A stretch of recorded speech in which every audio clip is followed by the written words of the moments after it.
He's always sending me stuff. Here, this stuff. I don't know. I mean, you'd think March the 8th was when I had it done, and it'd be not done with what it's gonna do, you know? But I really don't want to go to work.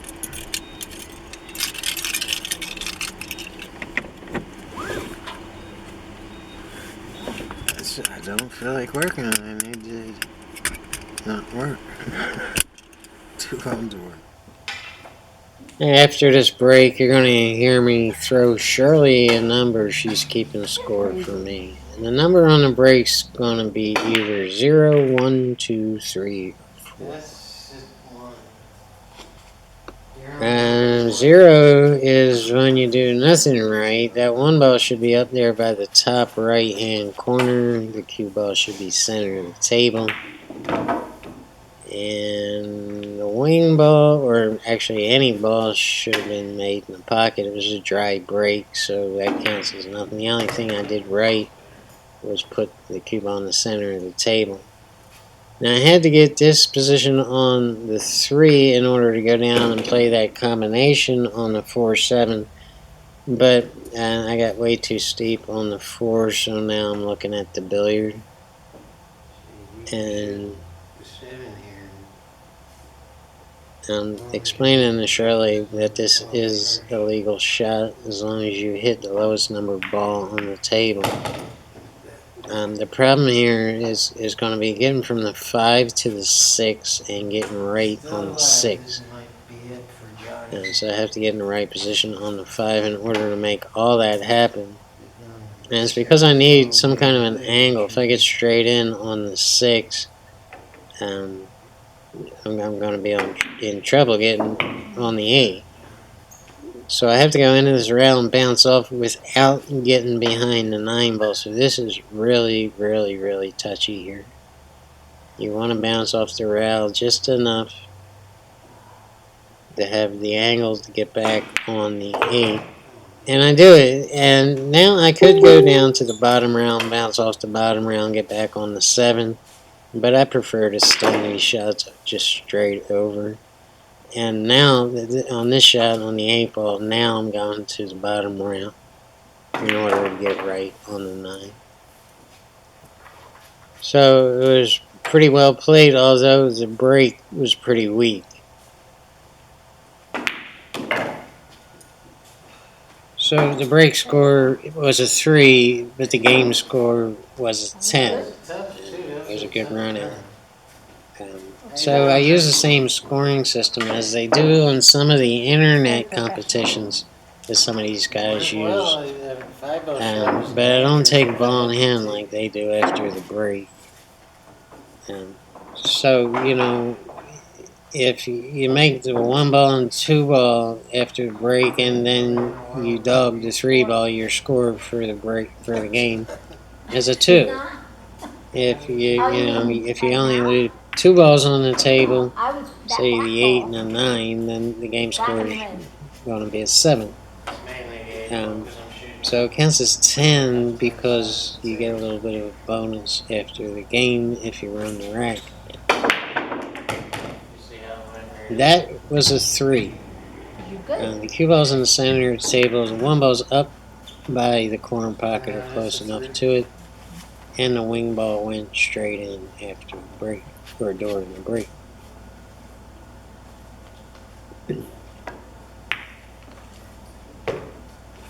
So it looks like a pretty gravy run out. I think I'm shooting that 5 ball in the right hand side pocket. And that's the 4 ball down here by the bottom right hand corner, so I have to go below that 9. I know, I'm shooting it. Yeah, I'm going off the rail and getting behind this 5 to shoot it in the bottom right hand corner. I actually remember shooting that shot because it was a little bit iffy there. It's just the angle I had, and because I had it, I played it. It's good. I'm feeling it. I can see it. I can see it just by the way I'm getting down on the ball.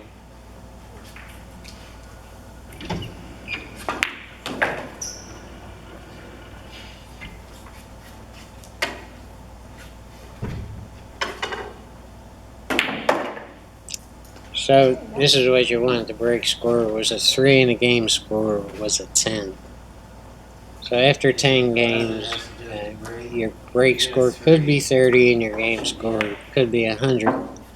And this is what you want to keep track of. Of course, that would be phenomenal shooting. Probably be a 10 pack.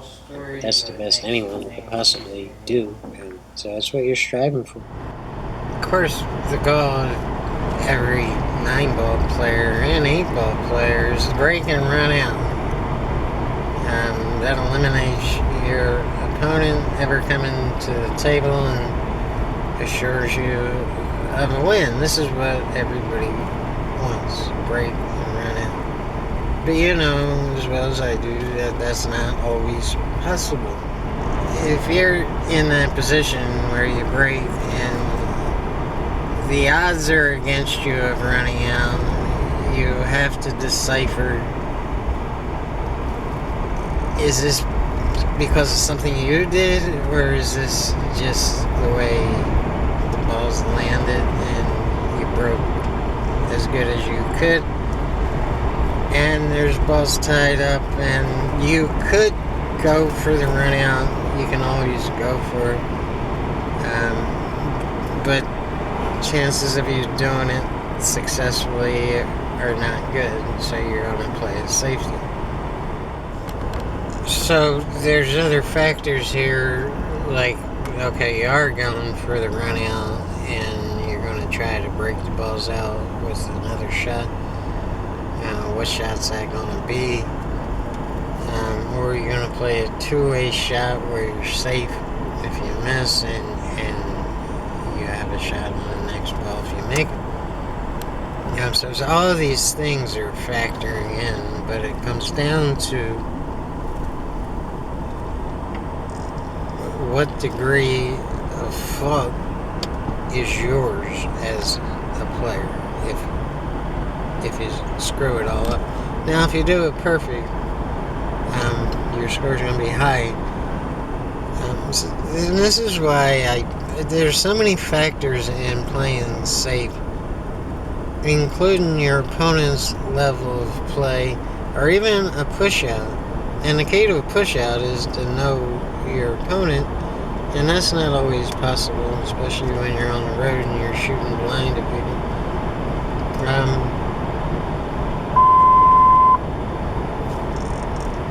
If you push out to a shot that you can make and you can get position on the next ball, but your opponent is not at your level, and you're kind of playing around with the hustling aspect of pool,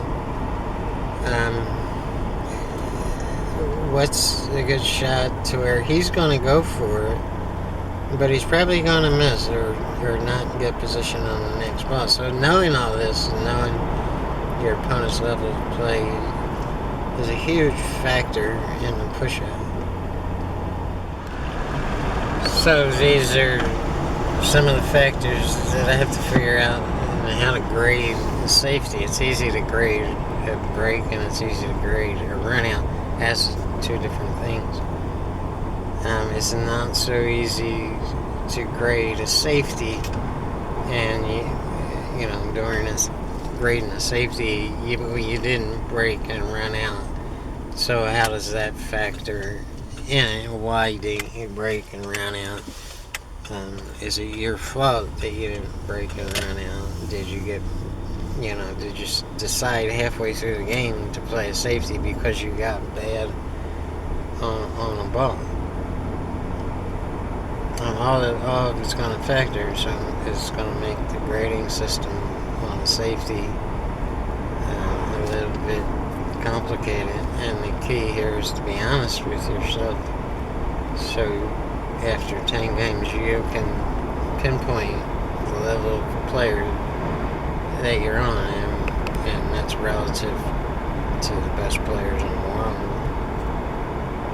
How far away are you from doing what they're doing? And then you have issues like, well, that's a great safety against this player, but against Efren, that's not a good safety at all. So you have that. So what level pro are we actually dealing with? So there's lines in here that factor, such as, well, I'm gonna try to run this rack, but if I screw up, then I'll play a safety, which is pretty indecisive in itself and not a good way to start a rack of pool. But it does happen. It comes up. It's like, well, I got a 60% chance of running this rack, but I might not, I might screw it up. So at that point, I'll play a safety. And it's really not a good way to go at it. You should make this decision before you ever shoot that one ball or the lowest number of ball on the table. See what I get when I'm out here doing this? I grind hard, man. Yeah. Anyway, I just quit. I quit working. Told the boss he's a dick. Actually, I've been self-employed for pretty much the majority of my life. Ever since I left California, I was like, that's it. I'll never work for anyone else again. And don't ask me years or how old I was. I don't know. It was a long time ago. Works for a dealership, car dealership in Orange, the city of Orange, California, right next to Anaheim. And doing auto body work. And the boss really was a dick. Yeah. Anyway, that was it for me. I went back to Knoxville, started my own business, and said I would never ever work for anyone again. So I haven't. So I'm my own boss. But I can still be a dick to myself. I push myself too hard. I do. And I quit to be a professional whitey poker. I think I'm lying, Alright, where were we? I'm gonna explain the whole scoring system from A to Z.